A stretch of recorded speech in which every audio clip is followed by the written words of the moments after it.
السلام عليكم ورحمة الله وبركاته. إن الحمد لله نحمده ونستعينه ونستغفره ونعوذ بالله من شرور أنفسنا ومن سيئات أعمالنا.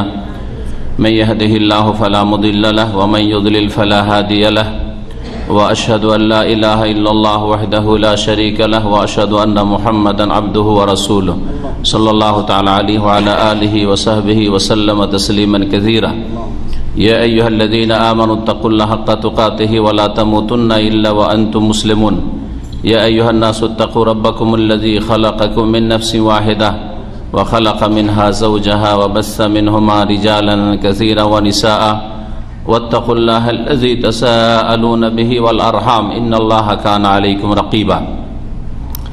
يا أيها الذين آمنوا اتقوا الله وقولوا قولا سديدا يصلح لكم أعمالكم ويغفر لكم ذنوبكم ومن يطع الله ورسوله فقد فاز فوزا عظيما. أما بعد فإن خير الحديث كتاب الله وخير الهدي هدي محمد صلى الله عليه وسلم وشر الأمور محدثاتها وكل محدثة بدعة وكل بدعة ضلالة وكل ضلالة في النار. أعوذ بالله من الشيطان الرجيم. وما خلقت الجن والإنس إلا ليعبدون. وقال رسول الله صلى الله عليه وسلم وجعلت قرة عيني في الصلاة. শ্রদ্ধেয় ওলামায়ে কেরাম, মসজিদের সম্মানিত শ্রদ্ধাভাজন ইমাম শেখ আবু হামাদ আব্দুল আজিজ আল জৌফ ইয়াহফাজুহুল্লাহ ওয়া ইয়ারআহ, প্রিয় শ্রোতা মণ্ডলী, আল্লাহ পাক রব্বুল আলামিনের প্রশংসা সুন্নতি খুতবায় পেশ করেছি এবং তার পরে পরে রাসূলুল্লাহ সাল্লাল্লাহু আলাইহি সাল্লামের বড় একটি হক আমাদের সকলের ওপর তার প্রতি দরুদ এবং সালাম পেশ করা, তাও পেশ করেছি। তারপরে শুকরিয়া আদায় করি মসজিদের সম্মানিত ইমাম সাহেবের, যে তিনি আমাদেরকে এখানে শুধু সুযোগ করে দেননি কিছু কথা আমাদের মাতৃভাষায় আলোচনা করার মসজিদে, বরং তিনি এখনো ধৈর্য সহকারে বসে আছেন, অথচ তিনি বুঝছেন না। ওনাকে বলছিলাম যে ভাষা না বুঝলে কষ্ট লাগে বসে থাকতে। আপনাদেরকে যদি কেরালা ভাষায় লেকচার হয় 10 মিনিট বসতে বলা হয় তো মাথা খারাপ হয়ে যাবে আপনাদের, তাই না? তো ঠিক ওই রকমই আপনার বাংলা ভাষা আরবদের জন্য ওই কেরালা ভাষার মতোই আপনার যেমন। তারপরেও তিনি বলছেন না, আমি বসে থাকবো, কমপক্ষে রাসূলুল্লাহ সাল্লাল্লাহু আলাইহি সাল্লামের ওই হাদিসের ফজিলতটা হাসিল করব। মাজতামা কওমুন ফি বাইতি মিন বুয়ুতিল্লাহ ইয়াতলুনা কিতাবাল্লাহি ওয়া ইয়াতাদারাসুনাহু বাইনাহুম ইল্লা নাযালাত আলাইহিমুস সাকিনাতু ওয়া হাফফাত আলাইহিমুল মালায়েকাতু ওয়া গাশিয়াতহুমুর রাহমাহ ওয়া যাকারাহুমুল্লাহু ফি মান ইনদাহ। এই চারটি ফজিলত নবী করিম সাল্লাল্লাহু আলাইহি ওয়াসাল্লাম বলেছেন। যে কোনো সম্প্রদায় যদি আল্লাহর কোনো ঘরে, সে মসজিদে হোক অথবা অন্য কোনো জায়গায় হোক, আর সবচাইতে ভালো ঘর আল্লাহ পাকের হচ্ছে মসজিদ। জি, আল্লাহ পাক মসজিদকে আল্লাহর ঘর বলে আখ্যায়িত করেছেন। যদি আল্লাহর ঘরে একত্রিত হয়, ইয়াতলুনা কিতাব আল্লাহ, আর সেখানে আল্লাহ পাকের কিতাবের কথা আলোচিত হয়, সেখানে পড়ে শোনানো হয়, ব্যাখ্যা করে তাফসীর করে যদি শোনানো হয়, ওয়া ইয়াতাদারাসুনাহু বাইনাহুম, এবং একে অপরকে সেখানে শিক্ষা দিয়ে থাকে আল্লাহর কিতাবের কথা, কোরআন এবং হাদিসের কথা, ওয়াহির কথা, তাহলে চারটি লাভ হয়। এই লাভগুলি কমপক্ষে শুনে নেন, যাতে করে আপনাদের যে এখানে সময় দিয়েছেন সেটা অত্যন্ত গুরুত্বপূর্ণ কাজে সময় দিয়েছেন, বুঝতে পারেন। কারণ এই গুরুত্ব যদি না বুঝেন তাহলে ভাববেন যে এতক্ষণ তো নেট নিয়ে যদি একটু খেলাধুলা করতাম তাহলে তো অনেক কিছু হয়তো দেখতাম। হ্যাঁ, কিন্তু কত যে ক্ষতিগ্রস্ত হচ্ছেন দিন দুনিয়ার দিক থেকে এইসব মোবাইল আর নেটের পিছনে পড়ে, আল্লাহ পাকি ভালো জানেন। এবং আপনার আমল নামা বলবে, সেটা দেখতে পাবেন কিয়ামতের দিনে যে কত সময় নষ্ট করেছেন। সেই সময়গুলির ওপর আক্ষেপ করবেন আর বলবেন, সেখানে আক্ষেপ করে যে ফাররাতু ফি জামবিল্লাহ, আল্লাহ পাকের হকের ক্ষেত্রে অনেক অপরাধ করেছি, ত্রুটি করেছি। তো বলছিলাম যে নবী করিম সাল্লাল্লাহু আলাইহি ওয়াসাল্লাম এই যে ফজিলতগুলি বলেছেন, এই যে মসজিদে জমা হয়েছেন, বসছেন, বুঝলে তো আরো বেশি ফজিলত, না বুঝেন যেমন ইমাম সাহেব বসে আছেন তার জন্য এই ফজিলত রয়েছে, তাহলে আপনাদের জন্য তো আরো বেশি রয়েছে। যে নিজের ভাষায় শিখতে বললেন, উনি তো কিছু আমার ভাষা থেকে শিখবেন না, হয়তো একমাত্র আয়াত হাদিসটা হয়তো ইশারা ইঙ্গিতে ওখান থেকে বুঝবেন যে কি বলতে চাইছি। বলছেন নবী করিম সাল্লাল্লাহু আলাইহি সাল্লাম যে ফায়দাগুলি শুনেন, ইল্লা হাফাতহুমুল মালায়েকা, ফেরেশতারা চারিদিক থেকে রহমতের ফেরেশতারা ঘিরে নেয়। এখানে জিন শয়তান থাকে না। হ্যাঁ, মানুষ শয়তান যেমন এখানে আসতে চায় না, শয়তান মানুষকে আসবে, মসজিদের কাছেও আসবে না, মসজিদ আজান শুনলে পালাবে, যে লুকা না হলে তো লোকে কি বলবে যে নামাজ হচ্ছে আর আমি ঘুরে বেড়াচ্ছি। হ্যাঁ, তো মানুষ শয়তানও মসজিদ থেকে পালাবার চেষ্টা করে আজান একামত শুনলে, আর জিন শয়তানও মসজিদের কাছে আসবে না, দ্বীনের কথা আলোচনা হইলে আসবে না। আল্লাহর রহমতের ফেরেশতারা চারিদিক থেকে ঘিরে নেবে। হাফাতুল মালায়েকা ওয়া গাশিয়াতহুমুর রাহমা, এবং আল্লাহ পাকের রহমত তাদেরকে ঢেকে নেই। আল্লাহর রহমত আমাদেরকে ইনশাআল্লাহ ঢেকে আছে, কারণ এটি হচ্ছে ওহীর কথা, নবী করিম সাল্লাল্লাহু আলাইহি সাল্লামের কথা। ওয়া নাযালাত আলাইহিমুস সাকিনাহ, আর যারা ওখানে বসে থাকে তাদের উপর আল্লাহর পক্ষ থেকে প্রশান্তি নেমে আসে। শান্তির যে কত মুখাপেক্ষী আমরা, মনের শান্তি, মানসিক শান্তির যে কত মহতাজ মুখাপেক্ষী। অধিকাংশ লোক টেনশনে জীবন যাপন করছেন। পরিবার দূরে আছে, টেনশন, অথবা পরিবার কাছে থাকলেও আর্থিক টেনশন। অনেকে, কেউ পয়সার টেনশনে, কেউ চাকরির টেনশনে, কেউ খায় খেটেও বেতন পাচ্ছেন না তার টেনশনে, কেউ কারো জুলমের শিকার, কাউকে টাকা দিয়েছেন টাকা উঠছে না তার টেনশনে। এছাড়া বহু টেনশন মানুষের আজকাল বেড়ে গেছে। এ সমস্ত টেনশন, মানসিক যে রোগ রয়েছে, অশান্তি রয়েছে, সেগুলি দূর হবে কোথায় বসলে? এই দ্বীনের মাহফিলে এখানে বসে থাকলি। ওয়া নাযালাত আলাইহিমুস সাকিনাতু, তিনটা পেলেন না? তিনটা পেলেন। ওয়া যাকারাহুমুল্লাহু ফি মান ইনদাহু, আল্লাহ পাক রব্বুল আলামিনের কাছে, তার আরশে আজিমের চারপাশে যারা বসে রয়েছেন। কারা বসে রয়েছেন? মালায়েকা, ফেরেশতারা বসে রয়েছেন, তাই না? তাদের সামনে আপনাদের কথা আলোচনা করেন কে? স্বয়ং আল্লাহ রব্বুল আলামিন। আপনাদের কফিল যদি তার বন্ধু মহলে আলোচনা করে যে আমার 10টা কর্মচারী আছে, তার মধ্যে একজন কর্মচারী যার নাম হচ্ছে আব্দুল্লাহ আব্দুর রহমান, ওই লোক এই দাওয়াসের মহল্লায় থাকে, আপনার কথা সে খুব ভালো, এই কথা যদি বলে আর শুনতে পান, তো আপনার খুশির শেষ নেই যে কাজ হয়ে গেছে। কারণ যার হাতে আমার চাকরি, রুজি রুটি, যে আমার কফিল, যে আমার একামা, রেনওয়ালের মালিক, যাকে মালিক ভেবে বসে আছেন, ছোট মালিক, সেই মালিক আপনার কথা আলোচনা করছে তার বন্ধু মহলে। এত দূর যদি আপনার খুশি হয়, তো যিনি আমার আপনার সারা বিশ্বের সমস্ত মাখলুকাতের সবকিছুর মালিক, জানের মালিক, রিজিকের মালিক, হায়াতের মালিক, সুখের মালিক, দুঃখের মালিক, সেই আল্লাহ পাক আরশে আজিমের চারপাশে ফেরেশতাদেরকে শোনান যে এই বান্দারা কি জন্য এখানে বসে আছে বলো তো দেখি। এই লোকে না নাম ধরে ধরে বলেন উদ্দেশ্য কি, এদের কি জন্য বসে আছে? দুনিয়ার গরজ আছে না দুনিয়ার গরজ নেই? সহিহ বুখারীতে আরেকটি হাদিস লম্বা রয়েছে, তার একটা অংশ। যখন তাদের দুনিয়ার কোনো স্বার্থ নেই, দুনিয়ার স্বার্থ ছেড়ে মসজিদে এসে বসে আছে, এখানে একটা রিয়ালের জন্য আসে নাই। ও সেরকম তোমাদেরকে সাক্ষী রাখছি, আন্নী কাদ গাফারতু লাহুম, ওদেরকে আমি মাফ করে দিলাম, ক্ষমা করে দিলাম। এই কথা বলেন আল্লাহ রাব্বুল স্বয়ং বলেন। এই 4টি ফজিলতের কথা মনে রাখবেন, তাহলে দ্বীনের কথা শোনার ক্ষেত্রে আগ্রহ বাড়বে। আল্লাহ পাক রব্বুল আলামিন আমাদেরকে সৃষ্টি করেছেন। কেন সৃষ্টি করেছেন এর উত্তরটা যদি জানতে পারেন, তাহলে আপনি আপনার লাইফে সাকসেস হয়ে যাবেন, আপনার জীবনে আপনি সফল হয়ে যাবেন। যারা নিজের সৃষ্টির উদ্দেশ্যটা উপলব্ধি করতে পেরেছে, অনুধাবন করতে পেরেছে, বুঝতে পেরেছে, তারা কখনো ক্ষতিগ্রস্ত হবে না, কখনো তারা ব্যর্থ হবে না, সবসময় তারা কামিয়াব থাকবে। ইন্নাল ইনসানা লাফি খুসর, মানুষ ক্ষতিগ্রস্ত কারা? যারা নিজের সৃষ্টির উদ্দেশ্যটাই বুঝেনি যে আমাকে আল্লাহ কেন দুনিয়ায় পাঠিয়েছেন। কিন্তু যারা বুঝে গেছে যে আমাকে কেন পাঠিয়েছেন, সঠিক উত্তরটা যারা বের করতে পেরেছে এবং সেই অনুযায়ী যখন উত্তর বুঝেছে সঠিক, তখন সেই অনুযায়ী জীবন যাপন করেছে, সেই ব্যক্তি লাভবান। উলাইকা হুমুল ফায়েজুন, ওরাই হচ্ছে সফল কাম। উলাইকা হুমুল মুফলিহুন, ওরাই হচ্ছে কামিয়াব, সাকসেস। আল্লাহ কোরআনে কারীমের আয়াতগুলি যারা পড়তে জানেন, বিভিন্ন আয়াতে এই কথাগুলি বলা আছে, তাই না? আল্লাহ পাক কিছু লোককে বলেছেন যে এরা সফল, এরা হচ্ছে কামিয়াব, আর আরেক দলকে বলছে যে মানুষ হচ্ছে ক্ষতিতে নিমজ্জিত। যদি নিজের জিন্দগির উদ্দেশ্যটাই না বোঝেন যে কি জন্য আমি দুনিয়াতে এসেছি, ছিলাম কোথায়, অমুক সালে আমার জন্ম, তার আগে কোথায় ছিলাম, আর তারপরে আসলাম কি অবস্থায় আসলাম, ক্রমে ক্রমে মায়ের পেটে বাড়লাম, ওই স্তরগুলির কথা মনে করেন।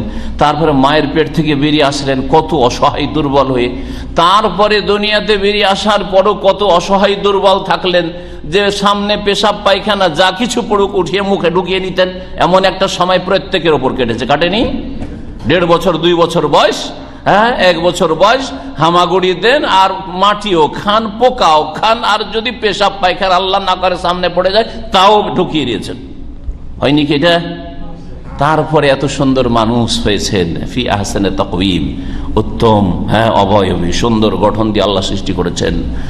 তারপরে আল্লাহ পাক অত্যন্ত শক্তিশালী করেছেন, যৌবন আসলো, আর তারপরে কত গায়ে শক্তি, কত মেধা শক্তি, আর কত ব্রেন বুদ্ধি, আর তারপরে এই শক্তির পরে আল্লাহ পাক আবার কমজোরির দিকে, দুর্বলতার দিকে, বার্ধক্যের দিকে এমন ফিরিয়ে দিয়েছেন যে চোখে দেখতে পান না।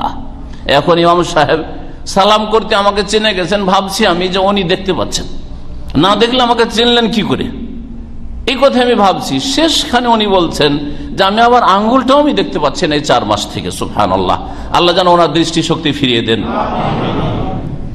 আঙ্গুলটাও দেখতে পাচ্ছি না। জিজ্ঞেস করলাম তাহলে আমাকে চিনলেন কি করে আপনি? সুবহানাল্লাহ, আপনাকে অন্তর থেকে চিনি, কারণ দীর্ঘদিন আমি এখানে আলোচনা করতাম, কিছু বাংলা আলোচনা করেছি, দেখলাম যে বাংলাতে লোকজন হয় না, তখন শাইখ বলতেন আপনি উর্দু ভালো বলতেন, উর্দুতে বলেন, তখন মিক্সচার বসে বসিয়ে যেত। তো এইরকম অনেক দিন আমি কখনো মাগরিব আসতাম, কখনো এশায় আসতাম, এই 18-19 বছরের ইতিহাসে। আজকে সবচেয়ে বড় এখানে মাজমা আপনাদের যে দেখতে পাচ্ছি যে আপনারা এখানে বড় একটা সংখ্যায় হাজির হয়েছেন। আল্লাহ পাক আপনাদের যেন জাযায়ে খায়ের দান করেন, আল্লাহ আপনাদের নেক হায়াত দান করেন, আল্লাহ আপনাদের দুনিয়া আখিরাতে সুখী করেন। কিন্তু আপনাকে জানতে হবে যে আপনাকে আল্লাহ কেন সৃষ্টি করেছেন। আমাদের চালচলন অধিকাংশ মানুষের এটাই বলে যে আমাদেরকে দুনিয়াতে যা আমাদের ভোগের সামগ্রী আছে, ভালো ভালো খাবার খাওয়া, ভালো ভালো কাপড় পরা, আর ভালো ভালো আতর সেন্ট লাগানো, এক কথায় ভোগের সামগ্রী মানে বুঝছেন, যেগুলি দিয়ে আমরা ভোগ করি, যেগুলি দিয়ে আমরা নিজের সুখ অনুভব করি, এগুলি ভোগ করার জন্য, খাওয়ার জন্য আর পান করার জন্য, আর ভালো ভালো ভালো ভালো জিনিস ব্যবহার করার জন্য, আর ভালো নিয়ামত ভোগ করার জন্য, এই জন্যই মনে হয় আল্লাহ পয়দা করেছে। অধিকাংশ লোক এইরকম চিন্তা চেতনা রাখেন, যার ফলে পয়সাটাই হয়েছে আসল বিষয়। যার পয়সা আছে সেই হচ্ছে একেবারে খুব সফল, কারণ আপনি আপনার জিন্দেগির সৃষ্টির উদ্দেশ্য বুঝতে পারেনি।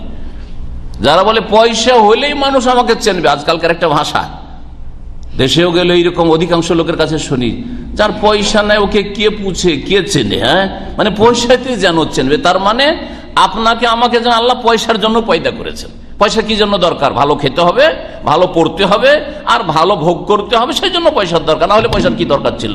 পয়সা কোনো দরকার ছিল না। তাহলে অধিকাংশ মানুষ সৃষ্টির গরজই বুঝেনি যে আল্লাহ কেন সৃষ্টি করলেন।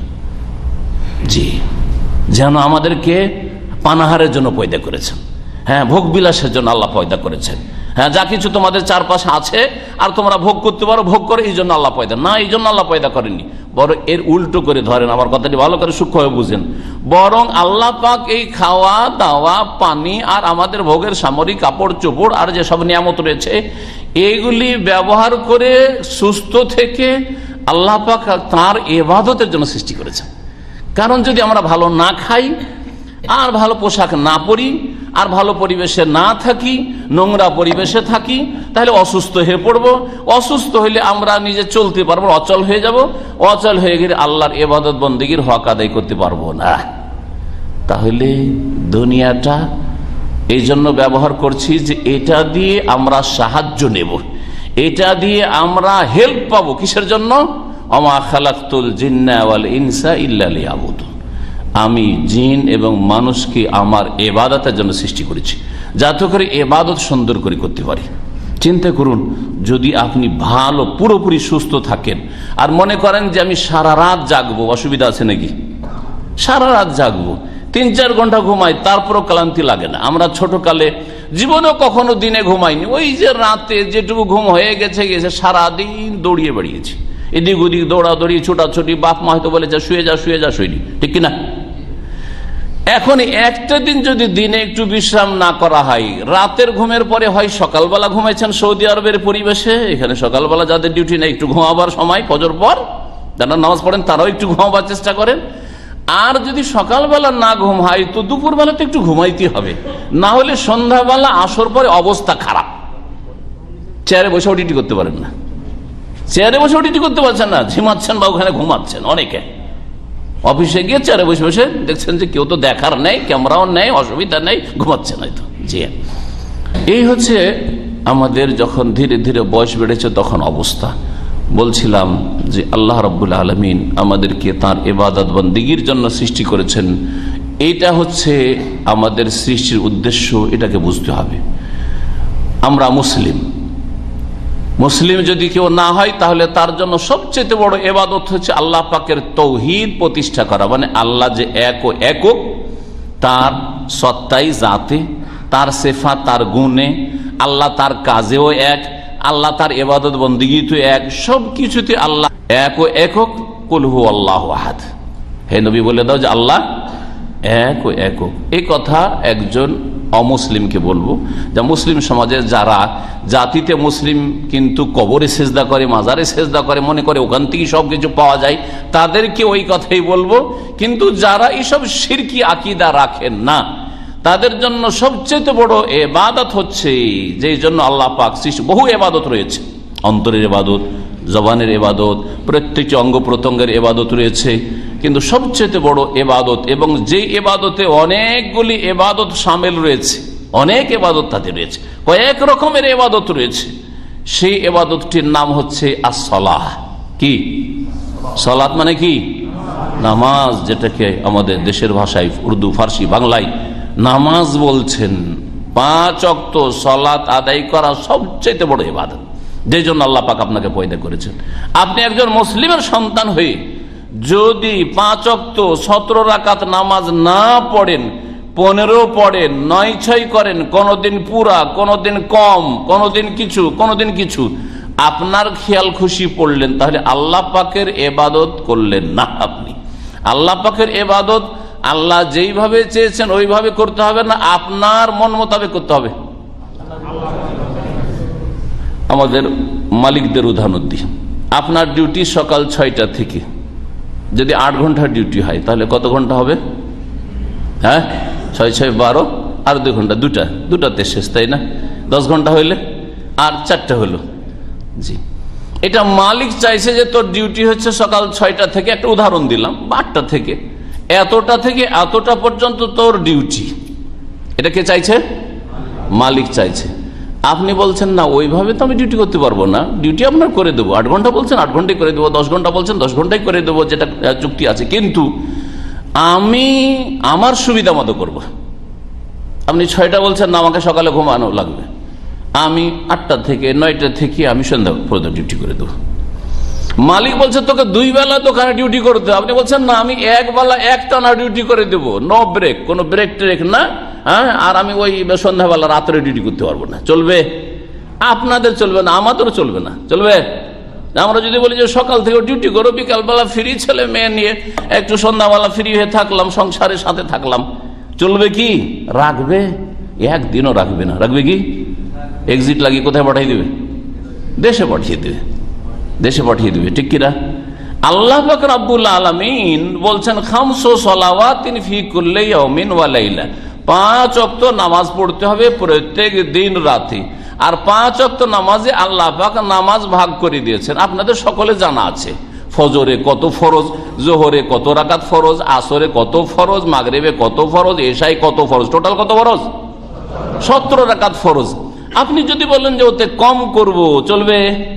হ্যাঁ, এটা চলবে না। আপনি যদি মানে কম করবেন, ঠিক আছে 17ই পড়বো, কিন্তু আমি ফজরের নামাজটা সূর্য ওঠার পরে ঘুমটা একটু আমার ভারী, জাগতে পারি না, অথবা রাতে একটু দেরি হয়ে যায়, কথাবার্তা বলতে বা ইত্যাদি ইত্যাদিতে ঘুম আসে না, তো আমি সকালে যখন 9টার সময় ডিউটি যাব, তার আগে এখানে নামাজটা পড়ে নেবো, তারপর চলে যাব।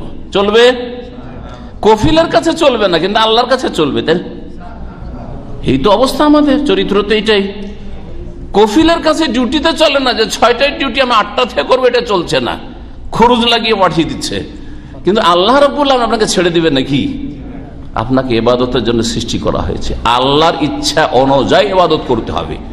যারা এই রকমের নামাজ পড়ছেন, কোনদিন 5 ওয়াক্ত, কোনদিন 3 ওয়াক্ত, কোনদিন 4 ওয়াক্ত, তারা নিজের খেয়াল খুশি ইবাদত করছেন, আল্লাহর ইচ্ছা অনুযায়ী ইবাদত করছেন না। আর নিজের খেয়াল খুশিকে বলা হয় হাওয়া, কুপ্রবৃত্তি বলা হয়। যারা কুপ্রবৃত্তির অনুসরণ করে আল্লাহর ইবাদত করে, তারা আল্লাহর ওহীর অনুসরণ করে না, রাসূলুল্লাহ সাল্লাল্লাহু আলাইহি ওয়াসাল্লামের অনুসরণ করে। তারা মনের পূজা করে, মনের অনুসরণ করে, মন যা বলে তাই করে। যারা ওয়াক্তকে নিজের হাতে নিয়ে নিয়েছে, যখন ইচ্ছা তখন ওয়াজ পড়লাম, পড়লি তো হইল, যোহর আসর একসাথে, হ্যাঁ, কোনোদিন এশা থেকে গেল ফজরের সাথে। আর ফজর তো প্রায় অধিকাংশ লোক 4 ওয়াক্ত নামাজ পড়া, যারা নামাজি নিজেকে বলছেন তারাও 4 ওয়াক্ত নামাজ পড়েন, ফজরটা সূর্য ওঠার পরে। আর তারপরে ব্যাচেলার মানুষ অনেক সময় দুপুরবেলা যদি ফ্রি থাকেন তো কি করেন, ওই দুপুরবেলা খাওয়া দাওয়া করতে করতে 2টা, 2:30, 3টে বেজে গেল, এখন আধা ঘন্টা আছে, আধা ঘন্টা শুয়ে হয়, আর ডিউটি তো 5টায়, অথবা নেই ডিউটি, দিলেন লম্বা টানে ঘুম, 5টার সময় উঠে আসরের নামাজ পড়ছেন। হবে? আপনি আপনার তরিকায় ডিউটি করছেন, আল্লাহর আদেশ অনুযায়ী ডিউটি করছেন না। সুতরাং আপনার খরচ লাগবে না লাগবে না? খরচ বুঝেন? এক্সিট লাগবে না লাগবে না? কোথায় এক্সিট লেগে যাবেন? হ্যাঁ, আখেরাতে এক্সিট লাগবে। কারণ আল্লাহ দুনিয়াতে বদলা দেন না, কফিলেরা তো দুনিয়াতে বদলা দিয়ে দেয়। এই জন্য ডানে বামে মিন্না মিন্না করলে কি করে, এক্সিট লাগিয়ে বাংলাদেশ পাঠিয়ে দিল, ঠিক না? কিন্তু আল্লাহ রাব্বুল আলামিন দুনিয়াতে ধৈর্য ধারণ করেন, দুনিয়াতে আল্লাহ পাক ছাড় দেন, ছেড়ে দেন না, অবসর দেন, যে ঠিক আছে আমহিলহুম রুয়াইদা, কিছুদিনের জন্য তোকে ছেড়েই দিলাম, তুই নামাজ পড় আর নাই পড়, আর নামাজকে তোর ইচ্ছা মতো পড়, আর কম কর আর বেশি কর, আর টাইমে পড় আর বেটাইমে পড়, তোকে ছেড়ে দিলাম। কিন্তু মৌতের পরে যখন বদলার জগৎ শুরু হবে, আমলের জগৎ আর থাকবে না, হ্যাঁ, সংশোধনের কোনো সুযোগ থাকবে না, তখন তোকে ছেড়ে দেব না, তখন এক্সিট লাগাবেন। কোথা থেকে? আদম আলাইহিস সালামকে যেমন জান্নাত থেকে এক্সিট লেগে দুনিয়াতে এসেছিলেন, হ্যাঁ, আদম সন্তানকে জান্নাত থেকে এক্সিট লেগে জাহান্নামে পাঠিয়ে দেওয়া হবে। বুঝতে পেরেছেন? জাহান্নামে পাঠিয়ে দেওয়া হবে, ভালো করে বুঝে নেন, এতে কোনো সন্দেহ করবেন না। এটাই কোরআন হাদিসের কথা। যার নামাজ ঠিক নেই তার কোনো কিছুই ঠিক হতে পারে না। যার নামাজে গড়বড় আছে সব কিছুতেই তার গোলমাল হইতে পারে। আর যার নামাজ ঠিক আছে, আশা করা যায় আজকে না হইলেও কালকে, কয়েক মাস পরে, বছর পরে তার সবগুলি ধীরে ধীরে ঠিক হবে। এটা একটা কথা মনে রাখবেন এবং পরীক্ষা করে দেখবেন। জি, এই জন্য আরব দেশে অনেক মদখোর নামাজ পড়ে, এটা ভালো লক্ষণ তাদের। কারণ মদ খাওয়ার একটা অপরাধ, কাবিরা গুনাহ, আর নামাজ ছাড়া আর একটা কাবিরা গুনাহ। কোনটা বড় গুনাহ? মদ খেলে কেউ কাফের হয় এই ফতোয়া কোনো আলেমের নেই। যদি হালাল না মনে করে, গুনাহগার মনে করে, নিশা পারছি না ছাড়তে, কাবিরা গুনাহ, জাহান্নামে যাওয়ার কাজ, খবিশ নোংরা কাজ করছে, কিন্তু সে কাফের কেউ বলেননি।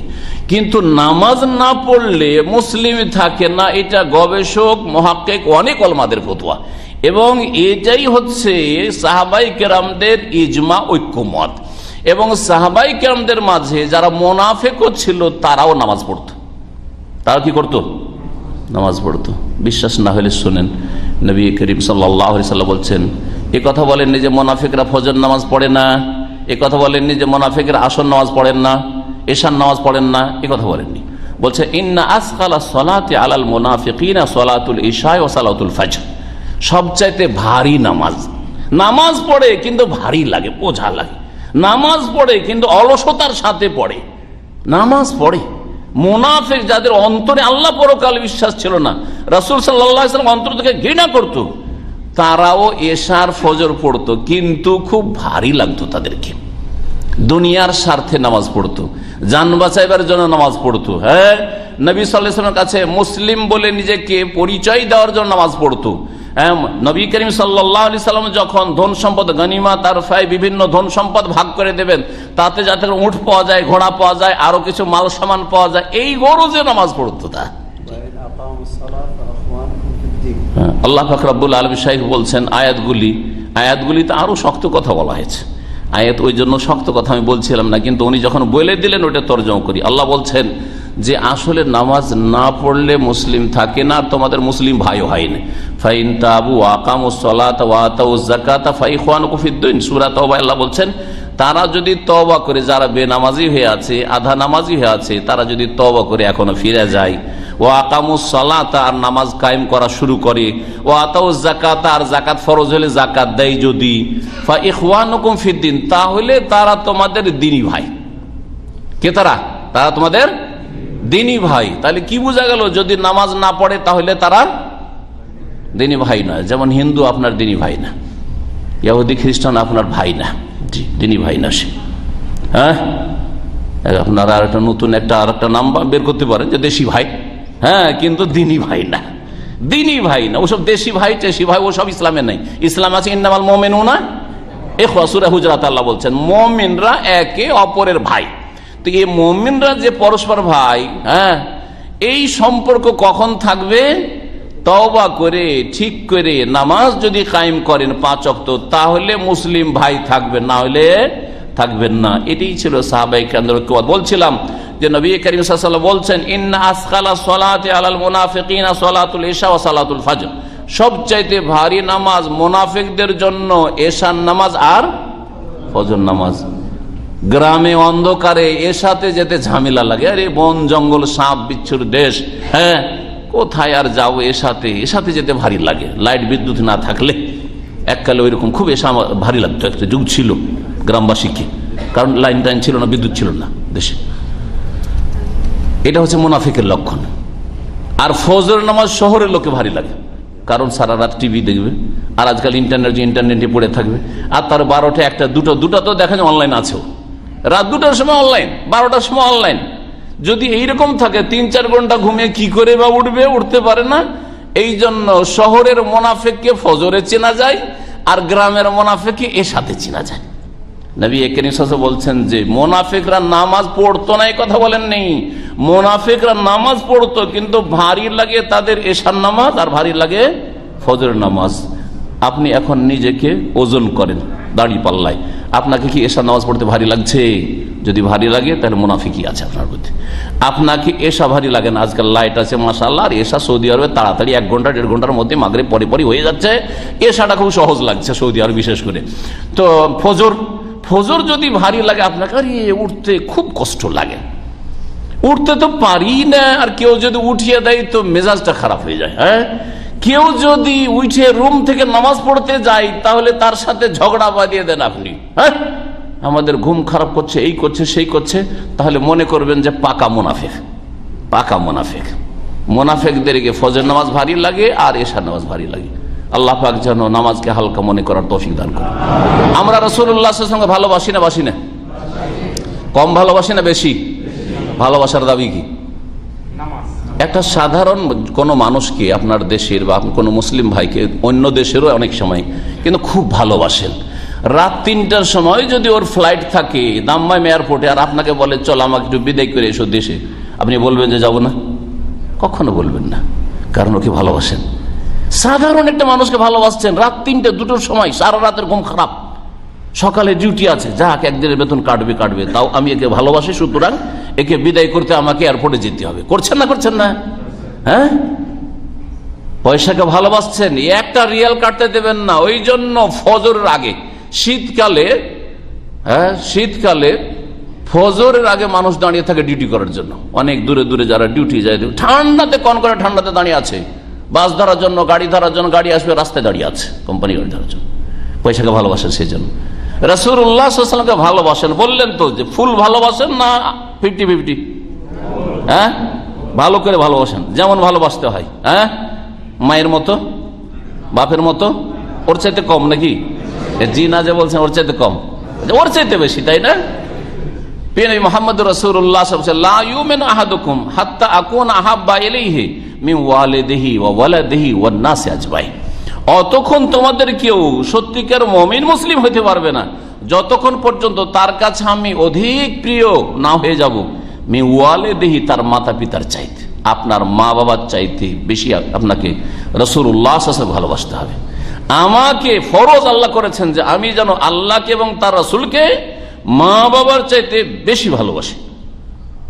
আর তারপরে ওয়ালাদি, অনেকে মা বাবা হয়তো বুড়িয়ে গেছে, খেজুরের আঁটির মতো হয়ে গেছে, চুষে চুষে শেষ, আর রস টস নেই, সেজন্য মা বাবাকে অত ভক্তি করে না। কিন্তু ছেলে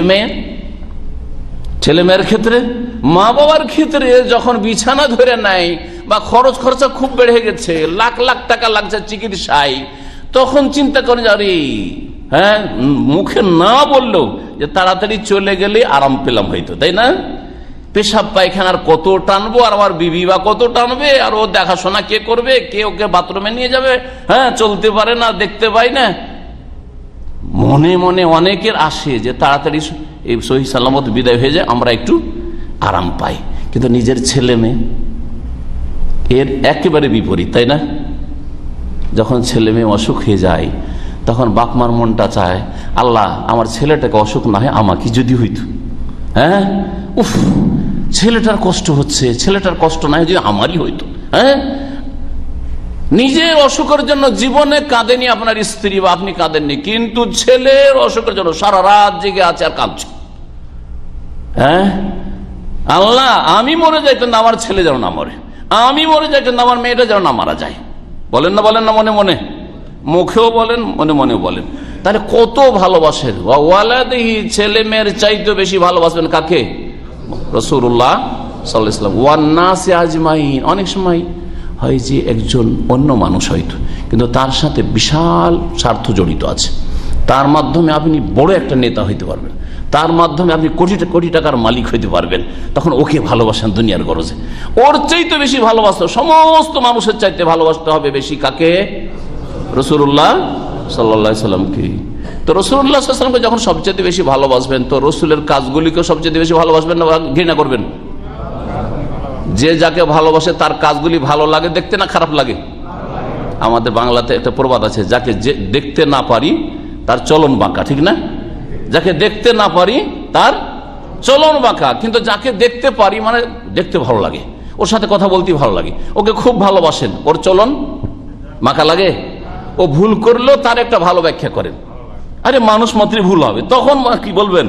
আরে হইতে পারে, মানুষ না, মানুষ মাত্র ভুল হইতে পারে। কিন্তু যাকে দেখতে পারেন না, ভুল না করলেও হ্যাঁ সন্দেহ করবেন না এরকম করেছে। রাতের অন্ধকারে একটা লোক বাইরে দাঁড়িয়ে আছে, যদি ওকে দেখতে না আপনার দুশ্মন হয়, তাহলে ভাববেন যে এ মনে হয় কারো ঘরে চুরি করার জন্য দাঁড়িয়ে আছে, ঠিক না? কারণ ভালোবাসেন না ওকে। আর রাতের অন্ধকারে আপনার প্রিয়জন যদি বাইরে দাঁড়িয়ে থাকে, তাহলে বলবেন যে কি যে বিপদ আপদে পড়েছে, মনে হয় পেরেশান আছে, দেখি একটু হেল্প করা যায় কিনা, ঠিক না? এটা হচ্ছে আমাদের চরিত্র। তাহলে আপনি যাকে ভালোবাসেন তার সবকিছু ভালো লাগে। স্ত্রীকে যদি ভালো, বুঝতে পারবেন আপনি, স্ত্রীকে যদি ভালোবাসেন, ও যদি আপনার খেদমত নাও করে তবু ভালো লাগবে, পাকশাক করে ভালো করে নাও দেয় তাও ভালো লাগবে, ও রান্না ভালো না জানে তাও ভালো লাগবে, লাগবে না? লাগবে না? যে যাকে ভালোবাসে তার সবকিছুই ভালো লাগে, আর দেখতে না পারলে ভালো লাগে না। তো রাসূলুল্লাহ সাল্লাল্লাহু আলাইহি ওয়াসাল্লামকে যখন সবচেয়ে বেশি ভালোবাসা ফরজ, সুন্নাত মুস্তাহাব নয়, তাহলে তার কাজগুলিকে, তার আমলগুলিকে, তার চরিত্রগুলিকে সবচেয়ে বেশি ভালোবাসতে হবে না? হবে না? রাসূলুল্লাহ সাল্লাল্লাহু আলাইহি ওয়াসাল্লামের ঘুমাইলে শান্তি হইতো না নামাজ পড়লে শান্তি হইতো? নবী মুহাম্মদ রাসূলুল্লাহ সাল্লাল্লাহু আলাইহি ওয়াসাল্লাম বলছেন যে ওয়াজুইলাত কুররাতু আইনি ফিস সালাহ, আমার চক্ষু শীতল হয়, নয়ন জুড়াই, চোখ ঠান্ডা হয় কিসে? নামাজ পড়লে। মনের শান্তি হয় নামাজ পড়লে। সুবহানাল্লাহ, মনের শান্তি হয় নামাজ পড়লে, শান্তি পাই না নামাজ না পড়লে। শুধু এই নয়, বরং আরেকটি হাদিস শোনায় আপনাকে। বেলাল রাদিয়াল্লাহু তাআলা আনহু রাসূলুল্লাহ সাল্লাল্লাহু আলাইহি ওয়াসাল্লাম মসজিদের কি ছিলেন? মুয়াজ্জিন ছিলেন। বারবার বলতে থাক, তখনকার যুগ তো ঘড়ির যুগ ছিল না, বেলাল আজান দিলেই জানা যাবে যে আজানের কি হয়েছে, সময় হয়ে গেছে। বলতেন যে আরেহনা ইয়া বেলাল, আরেহনা বিসসালাত ইয়া বেলাল, হে বেলাল তুই নামাজের মাধ্যমে আমাকে শান্তি দাও, আমার শান্তির ব্যবস্থা করো, আমার শান্তির ব্যবস্থা করো। আরেহনা ইয়া বেলাল, আমাদেরকে শান্তি দাও, শান্তির ব্যবস্থা করো। কোন শান্তি? কিসে শান্তি বলেন? নামাজে চক্ষু ঠান্ডা হয়, নামাজে মনের শান্তি হয়। প্রিয় নবী মুহাম্মদ রাসূলুল্লাহ সাল্লাল্লাহু আলাইহি ওয়াসাল্লাম বলছেন আপনার ফজরের সময় ঘুমাইলে শান্তি হয়, হ্যাঁ, না নামাজ পড়লে শান্তি হয়? এখানেই পরীক্ষা। নামাজ পড়লে শান্তি হয়? তাহলে সকলে আজকে থেকে ফজরে মসজিদে এসে শেখের মসজিদে নামাজ পড়বেন। যারা এলাকা থাকছেন হাত উঠান তো একটু দেখি। মাশাআল্লাহ, মাশাআল্লাহ। যারা পড়ছেন আগে থেকে, জাযাকুমুল্লাহ খাইর। যারা আগে থেকে ফজরের নামাজ পড়ছেন মসজিদে, আল্লাহ পাক যেন আরো বেশি তৌফিক দান করেন। আর যারা ফজরে আসতে গোলমাল করছেন, আল্লাহ পাক তাদের এই হাতকে যেন মোবারক করেন, নিয়তকে আল্লাহ যেন সৎ করেন, আল্লাহ পাক যেন নেক আমলের তৌফিক দান করেন। আর ফজরের নামাজ জামাত সহকারে পড়ার তৌফিক দান করেন। ফজরের নামাজটা যদি জামাতে পড়ে নিতে পারেন, তাহলে বাকি নামাজে বলতে হবে না আপনাকে, বাকি নামাজ সব ঠিক হয়ে যাবে।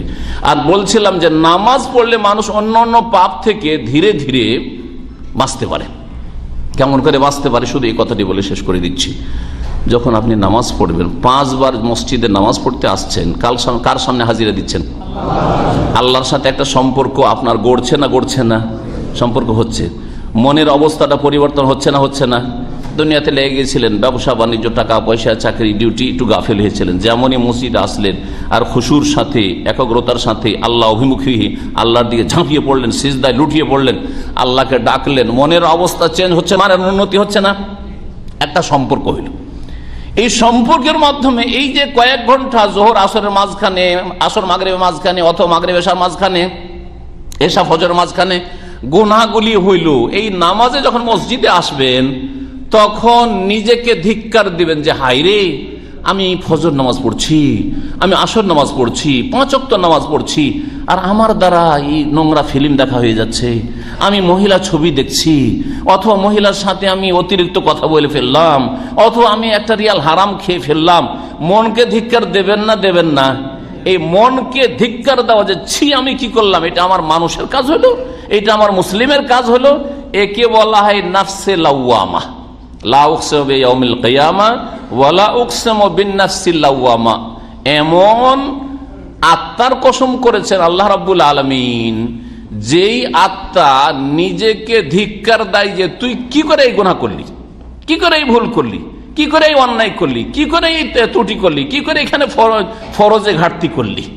এইভাবে যখন নিজেকে ধিক্কার দিতে থাকবেন, তখন কি হবে? আপনার সংশোধন হবে না হবে না?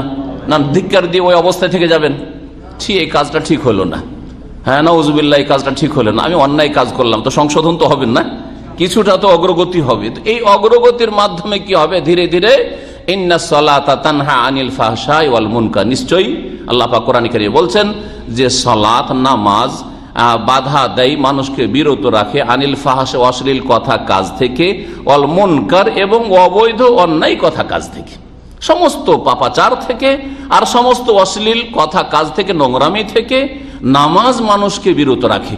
মদখোর ধীরে ধীরে নামাজ ছেড়ে দেবে, সুদখোর ধীরে ধীরে সুদ ছেড়ে দেবে, ঘুষখোর ধীরে ধীরে ঘুষ খাওয়া ছেড়ে দেবে, বেঈমানি ছেড়ে দেবে, যখন 5 ওয়াক্ত নামাজের হেফাজত করবে। আল্লাহ পাক যেন আমাদের তৌফিক দান করেন। যারা 5 ওয়াক্ত নামাজ পড়ে তাদের জন্য জান্নাত রয়েছে, আর যারা 5 ওয়াক্ত নামাজে ঘাটতি রয়েছে তাদের জন্য এই অবস্থায় মারা গেলে জাহান্নাম রয়েছে, এতে কোনো সন্দেহ নেই।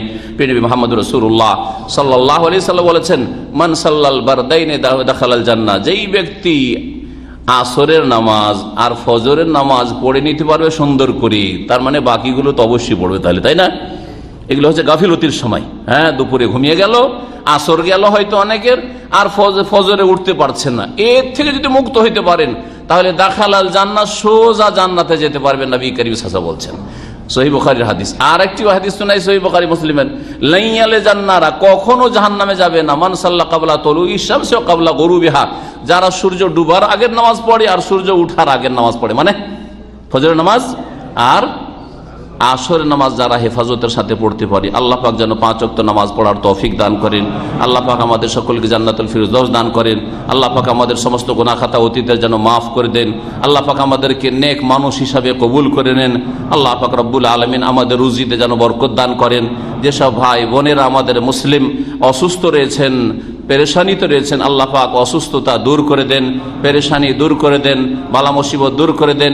যেসব ভাইরা অনেকে আছেন আজকালকার বর্তমান অবস্থায় কর্মহীন রয়েছেন অথবা কষ্টে রয়েছেন, মালিকের খোঁজে রয়েছেন, ভালো কাজের খোঁজে রয়েছেন, আল্লাহ পাক তাদের যেন সুব্যবস্থা করে দেন। আল্লাহ পাক তাদেরকে যেন সার্বিক শান্তি দান করেন। আল্লাহ পাক আমাদের সমস্ত বালা মুসিবত থেকে হেফাজতে রাখেন। আল্লাহ পাক আমাদের ছেলে মেয়েদেরকে নেক বানাবার তৌফিক দান করেন। আল্লাহ পাক রব্বুল আমাদের বাপ মায়ের গুনাহ খাতা যেন মাফ করে দেন। যাদের মাতা পিতা দুনিয়া থেকে চলে গেছেন তাদের রুহের মাগফিরাত করেন, তাদেরকে আল্লাহ পাক জান্নাতুল ফিরদৌস দান করেন। যাদের মাতা পিতা বেঁচে আছেন আল্লাহ পাক তাদেরকে সুস্থ রাখেন, তাদেরকে আল্লাহ পাক হায়াতে তাইয়্যিবা সুখ শান্তির জীবন দান করেন। আল্লাহ পাক আমাদেরকে যেন কবুল করেন। রব্বানা আতিনা ফিদ দুনিয়া হাসানা ওয়া ফিল আখিরাতি হাসানা ওয়া কিনা আযাবান নার। সুবহান রাব্বিকা রাব্বিল ইজ্জাতি আম্মা ইয়াসিফুন ওয়া সালামুন আলাল মুরসালিন ওয়াল হামদুলিল্লাহি রাব্বিল আলামিন।